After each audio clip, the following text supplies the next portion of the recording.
नमस्कार, मी भारती. तर आज आहे ना, मी तुम्हाला माझ्या ब्लॉगमध्ये संध्याकाळचं रुटीन दाखवणार आहे. कारण दिवसभर मी थोडी कामात व्यस्त असल्यामुळे व्हिडिओ नाहीच बनवू शकली.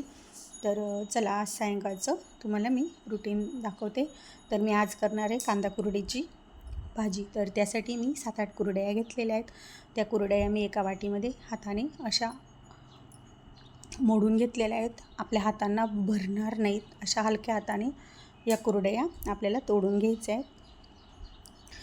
तर हाताला या टोचू शकतात म्हणून मी मुसळी घेतलेली आहे आणि मुसळीच्या साहाय्याने हलकेसे वाटीमध्ये दाबून घेतलेले आहे. आजूबाजूला उडू नयेत म्हणून मी एका साईडने हात ठेवून मुसळीच्या साहाय्याने या सर्व कुरडया दाबून सुट्ट्या करून घेतलेल्या आहेत. त्यातील तोडे सुट्टे करून घेतले आणि पाण्यामध्ये भिजवून ठेवलेले आहेत.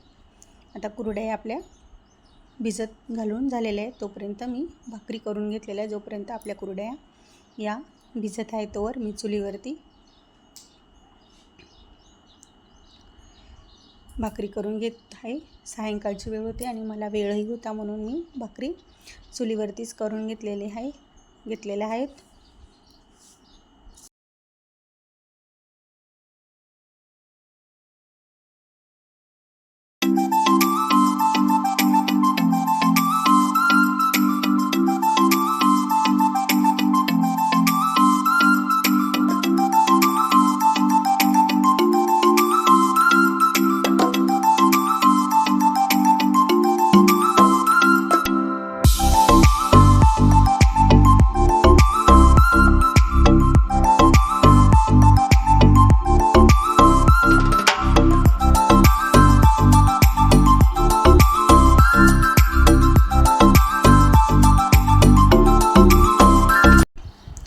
भाकरी माझ्या करून झालेल्या आहेत. तोपर्यंत आपण आपल्या कुरडयाही ह्या भिजल्या गेलेल्या होत्या आणि कुरडईतील मी पाणी गाळणीच्या सहाय्याने निथळून घेतलेलं आहे आणि वडे भाजून घेतलेले आहे वड्यांची भाजी करण्यासाठी. आणि आता मी नागली पापड व नागलीच्या काही कोंड्याचे पापड केलेले आहेत. तर नागली कोंड्याचे पापड मी तुम्हाला नक्कीच बनवून दाखवेल व्हिडिओमध्ये, पुढच्या व्हिडिओत.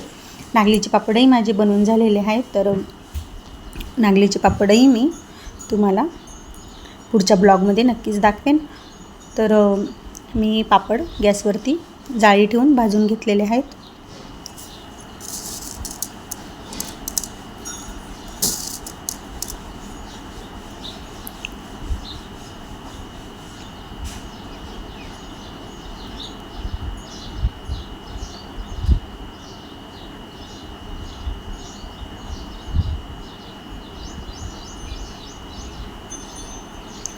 त्या गॅसवरती मी कढई गरम करत ठेवलेली आहे आणि आपण त्यात भाजी करून घेणार आहोत कांदा कुरडईची. तर सर्वप्रथम मी गॅसवरती कढई गरम करत ठेवली, त्यात तेल घालून घेतलेलं आहे आणि तेल घालून घेतल्यानंतर जिरे घालून घेतले. मी लसूण पाकळ्या घालून घेतलेल्या आहेत. जिरे आपले व्यवस्थित फुलल्यानंतर लसूण पाकळ्या घालून घेतल्या आणि कांदा चिरून घेतलेला आहे. मी कांदा कुरडईच्या भाजीसाठी कांदा चिरून घेतलेला मी तेलात परतण्यासाठी टाकून दिलेला आहे आणि मीठ टाकलेलं आहे चवीपुरतं, जेवढं भाजीला लागेल तेवढंच, कारण मिठामुळे कांदा हा लवकर परतला जातो.